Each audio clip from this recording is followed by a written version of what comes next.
appreciate it very much. What a privilege to be in front of y'all and to share the journey of life that I have been on as a believer. And it has been an interesting journey, to say the least, for me. And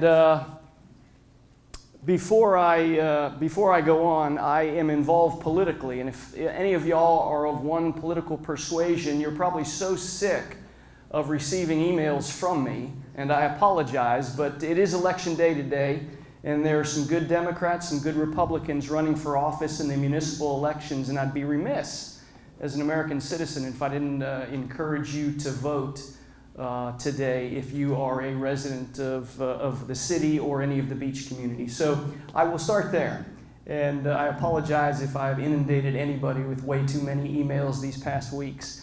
But we tend to get excited about the election.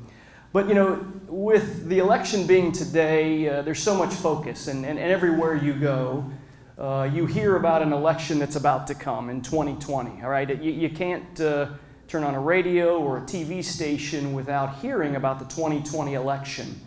And as much as I love politics, I know one thing, that the hope for America is not in Donald Trump or Elizabeth Warren, not in Barack Obama, or, shall I say it, not in Ronald Reagan or the next Ronald Reagan. Our hope for America is Christ alone. And the hope for America in Christ alone sits in this room, in the men of America, rekindling or living a passionate walk with Jesus. And my journey is one that I have not always been a passionate follower of Christ. I came to Christ at 25. And as I looked at my life in preparation for today, I came out with these 5 phases of my life. And so as I looked at my life, the first phase of my life, I was a social club religion guy. As a kid, I was in church every single Sunday. I was involved in youth group, but it was all about religion. I grew up in a great family, but my dad did not know the Lord. My mom was a believer, but it wasn't a vibrant relationship faith. And so as a kid, always in church, singing all the hymns, I know all the hymns and can sing them, but there was nothing there. It was like I was a blank sheet, a guy who showed up and checked the boxes. But at the end of the day, there was no living testimony of Jesus Christ in my life because I didn't know Him. And in fact, I didn't know Him because even though I was in church every Sunday, no one until I was 25 shared the truth of who Jesus truly is.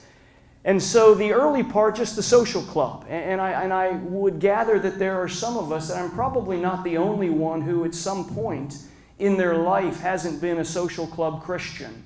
That maybe before you came into an intimate walk with the Lord, you too checked the boxes. You too just made every effort to be there, do this, do that, but never at any time know the Savior. And that's where I was for the first 25 years of my life. And then I went to Wake Forest. And where's David? Us deacons. Big win. Sorry for you state guys, but 7-1, Demon Deacons. So I was at Wake Forest, and again, I wanted nothing to do with the Lord when I was at Wake Forest at all.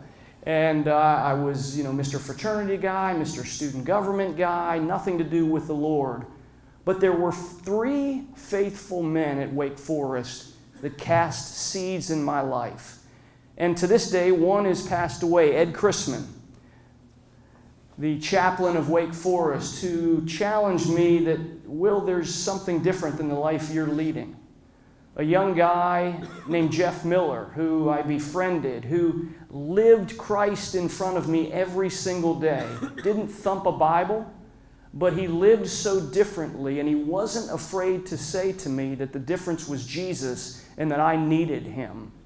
But again, I'm 21, 22 years old when Jeff is telling me this, and I said, yeah, Jeff, thanks so much. I got this. I love you, brother. You're my roommate. I love you to death, but I got this.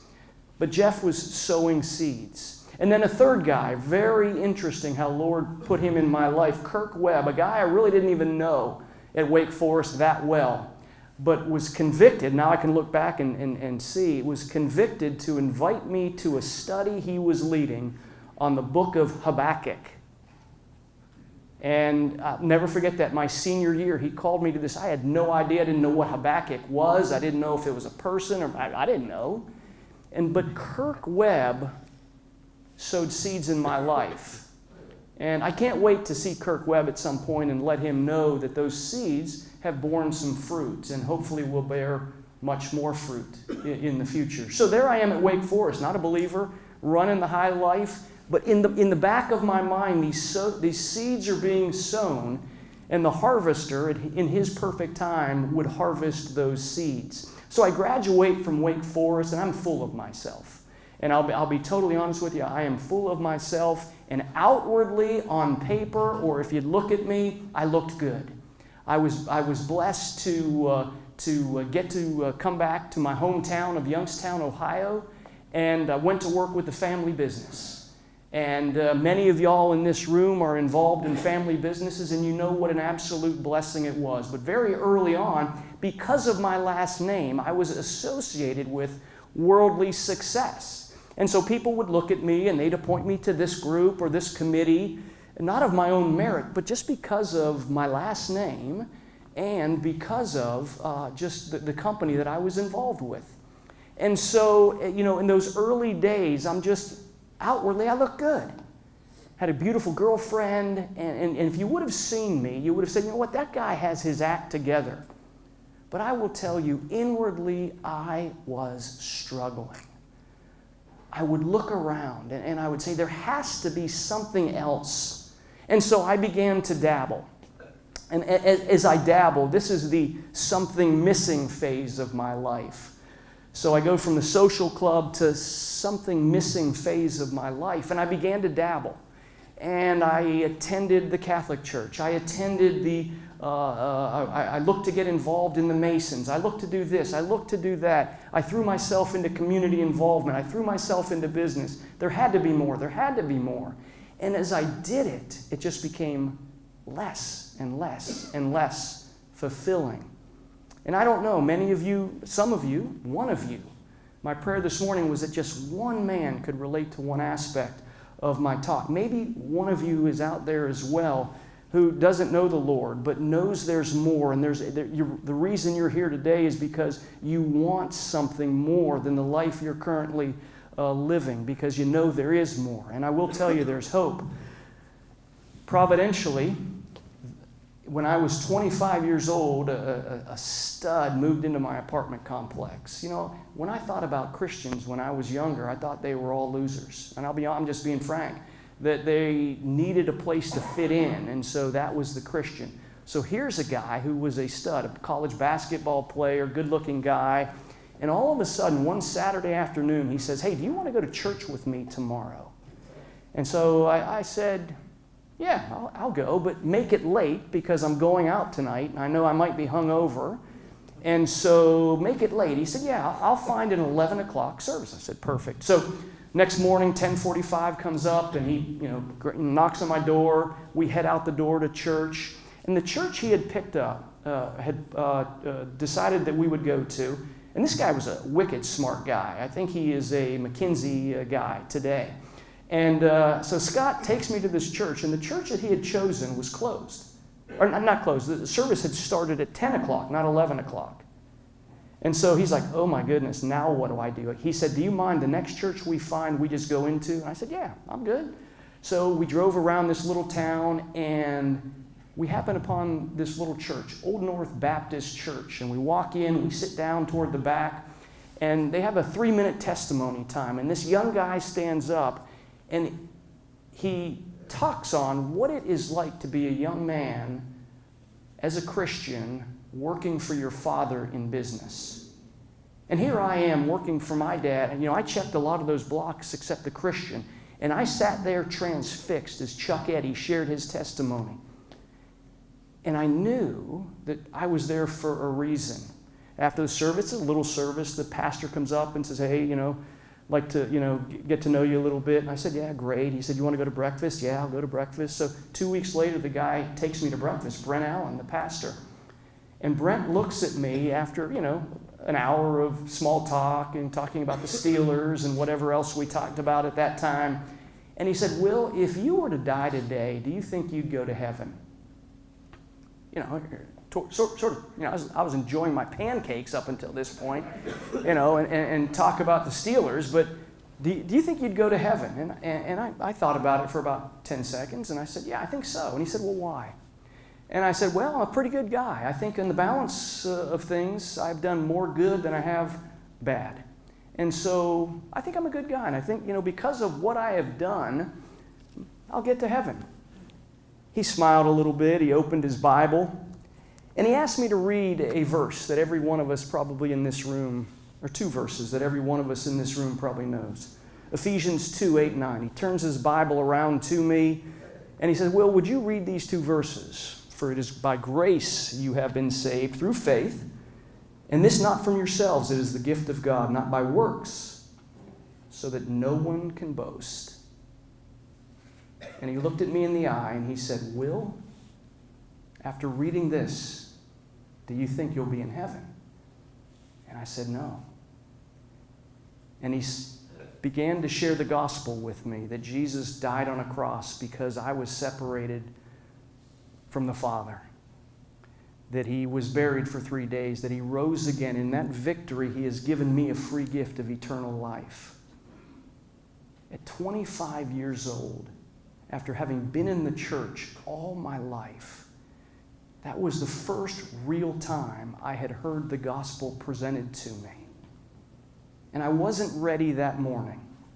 But a few weeks later, in the quiet of my apartment complex, as I was crying out, trying to figure out what this life was all about, I got on my knees.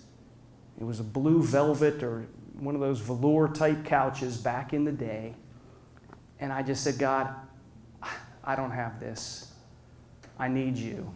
Come into my life and take over. And from that moment on, I have attempted ever so poorly to be a follower of Christ. It was at that moment that I came to know my Lord and Savior for the first time. But, and maybe I'm not the only one in the room, it didn't go swimmingly from there because the old man in me kept fighting for dominance. The old man kept cropping up, wanting to take prominence in my life and to control my life. So I was 25 at the time. I'm 53 now, so 28 years ago. For the next 16 or 17 years, I would have been the poster boy for a modern-day Pharisee.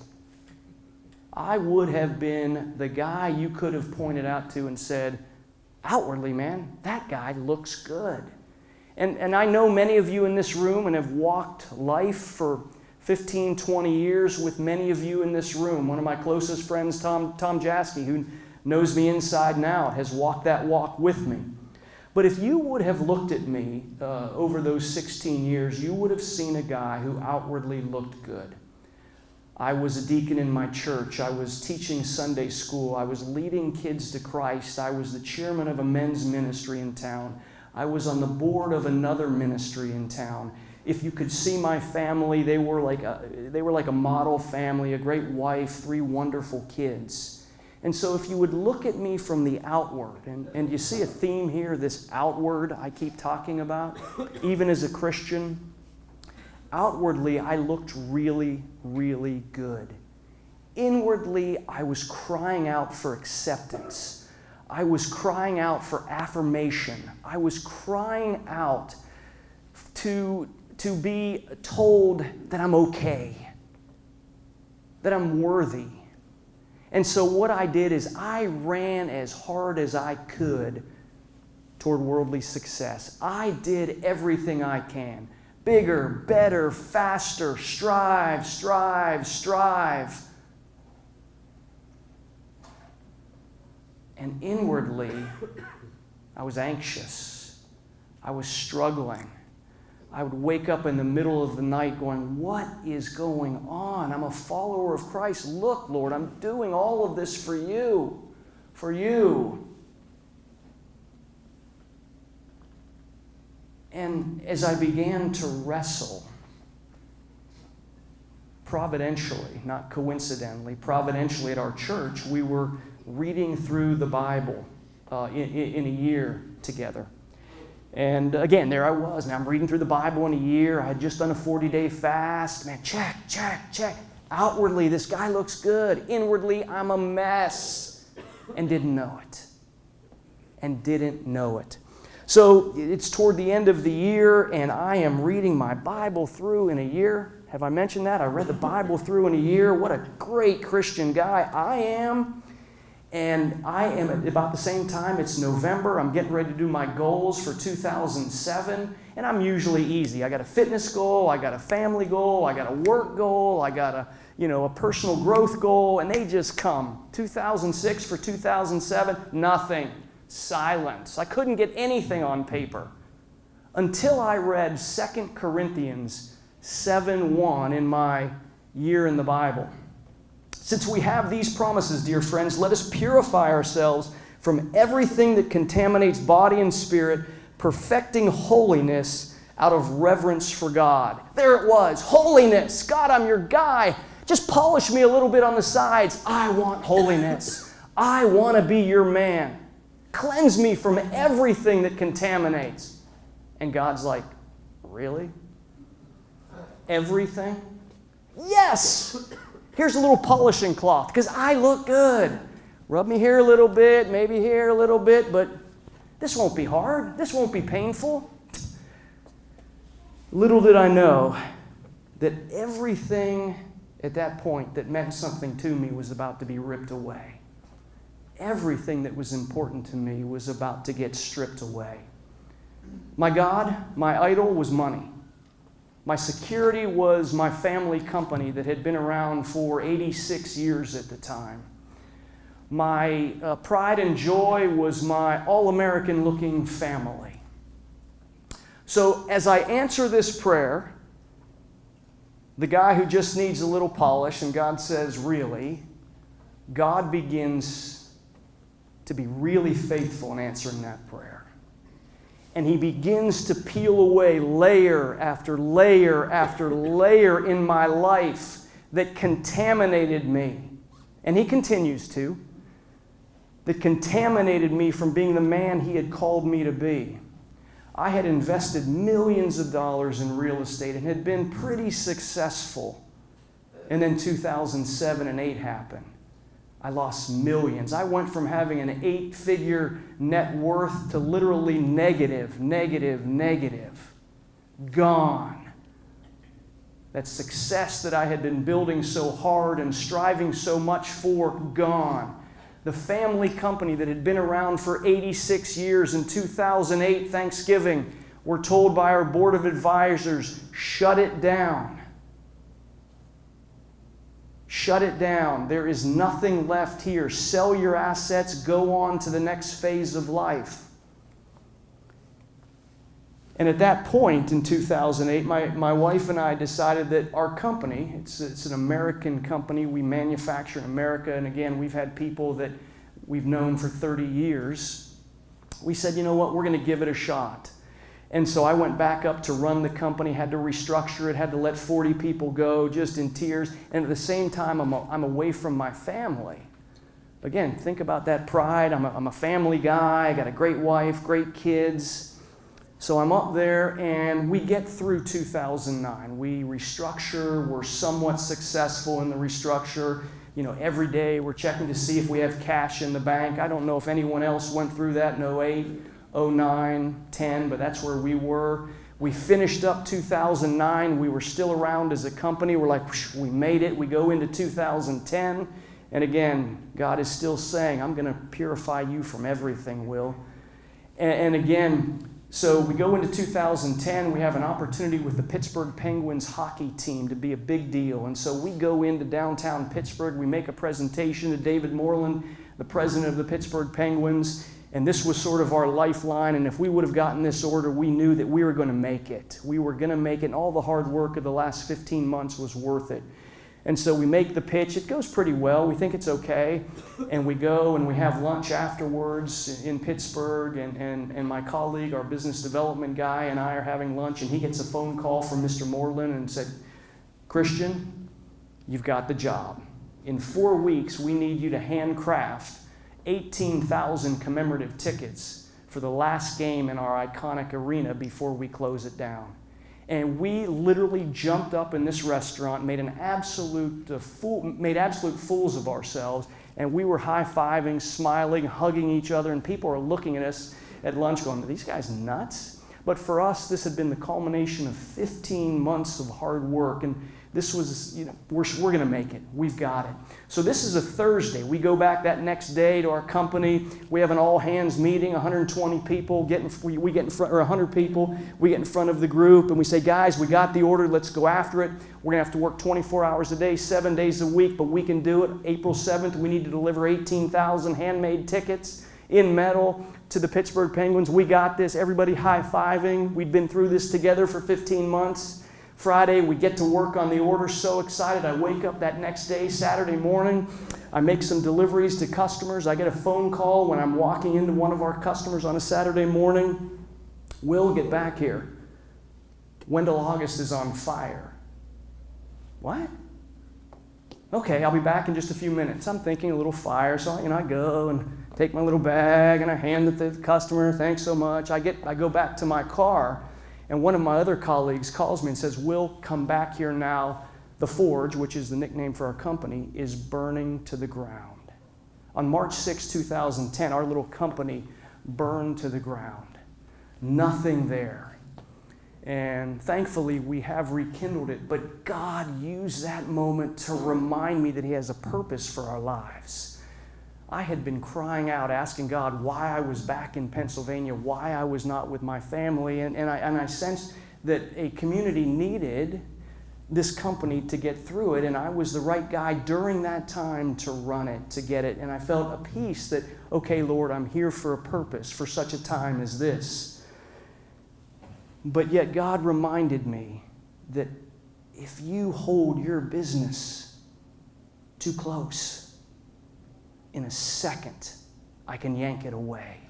There is nothing of security in anything of this world. And just layer after layer stripped away in this refining fire segment of my life. Lost millions in real estate. The company is reeling.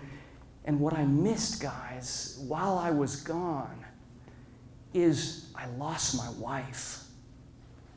She didn't pass away, but I lost her love, because in this restructuring and then the recovery of the fire, my wife had been crying out without me knowing it, "I need you."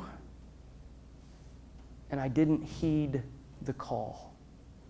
And so as part of this refining fire in 2016, I was divorced, crushed, absolutely laid bare on the ground. And there are men here who have walked that walk with me since that time. But the Lord was saying to me, "Will, no idols. I alone am God." And I was such a hard-headed guy. I needed all of these terrible things to happen because I was so stinking prideful. And I didn't heed the call of God in my life as He was trying to get my attention with much lesser things. Men, if there's anybody in here that is holding on to things of this world too tightly, if there is just one of you that can hear this message, release it and run to God. He is it. He is the only. It says in 2 Peter 1:3 that God has given us all we need for life and godliness. He means that. And it is true. So during the refining fire process, guess what? No longer did I look good outwardly. No longer could I allow a veneer to cover what was in my heart. And yet, God, through some men, began to restore me. And this is the final chapter that I've lived to date. But God brought men in my life to restore what my sin had taken away. And so, since about 2016, a great friend of mine who got sick of me saying, "Why, God, why?" Blaming my wife, blaming this, trying to fix stuff, trying to bring it all back together so my outward would look good. He said, Will, stop striving and ask God what He is doing in your life. What does He want to teach you right now to make you more the man?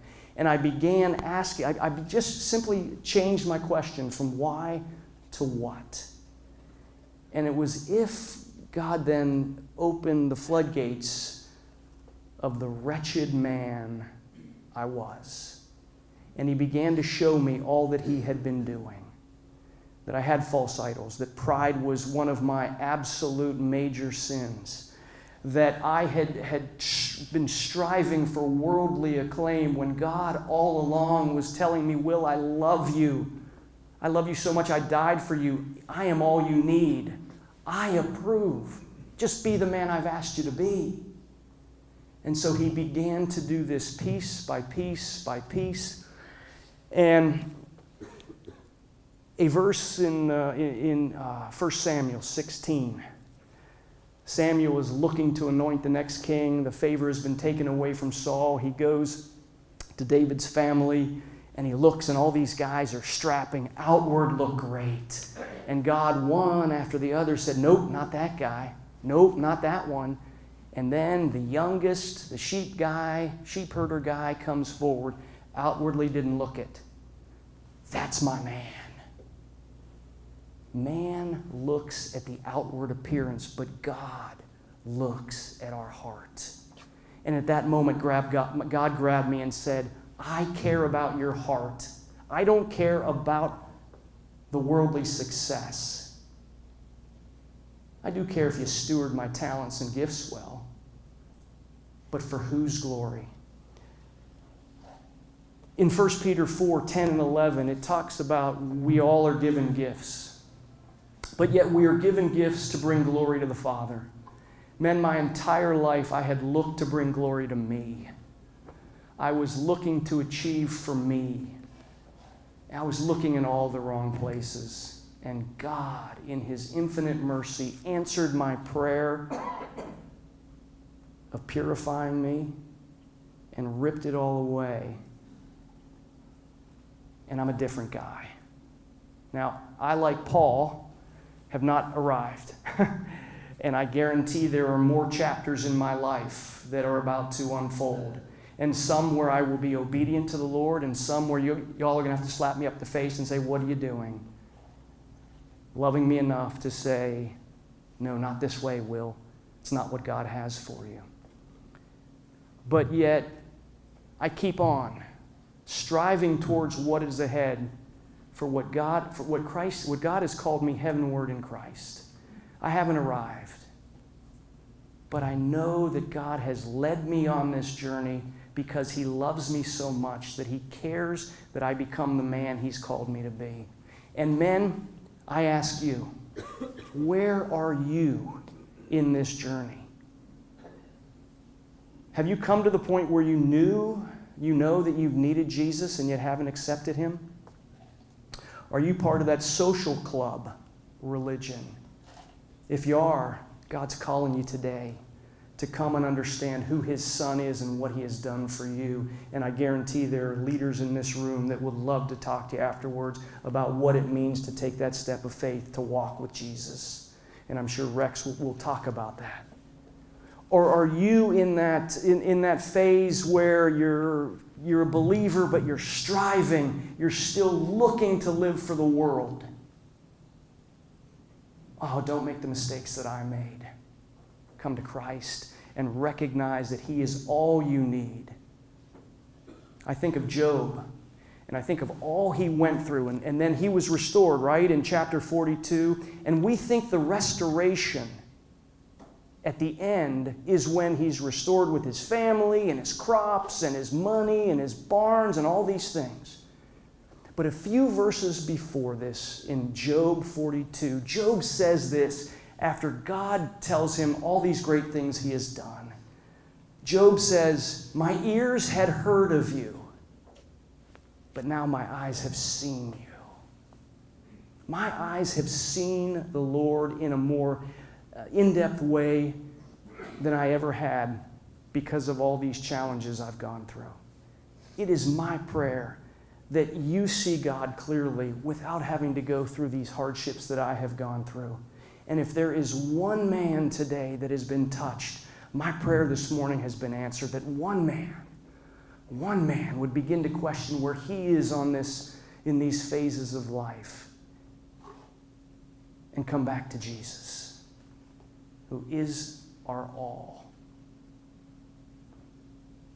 I appreciate the opportunity to be here. I appreciate the opportunity to share my testimony and would love to talk to anyone at any point about the mistakes I've made, the sin in my life, but the greatness of our God, to whom deserves and gets all the glory. Thank you.